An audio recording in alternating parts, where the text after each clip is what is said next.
sa Vigan, Ilocos Sur, patok ang pagpalayok.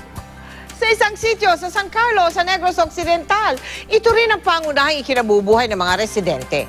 Dito namin nakilala si Prince, na sa murang edad na 6 na taon, magaling na rin gumawa ng palayok.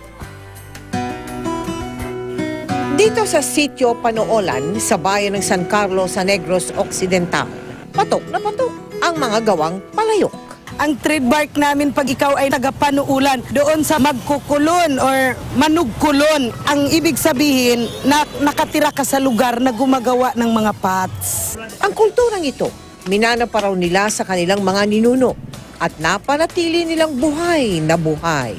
Pag malaki ko to dahil talagang matibay ang materialis namin.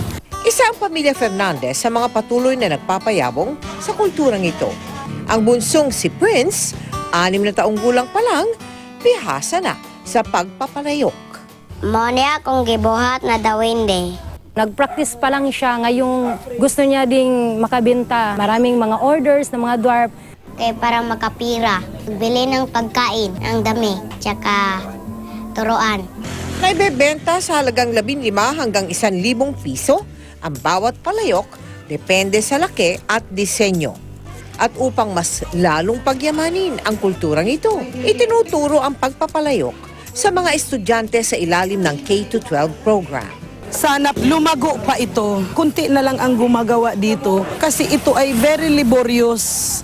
Menos gastos na para sa mga magulang ni Prince ang ating handog sa kanyang school bag at school supplies. Wala na ring aalalahanin ang mga magulang ng 2,500 kabataan mula sa San Carlos sa gamit pang eskwela para sa darating na pasukan.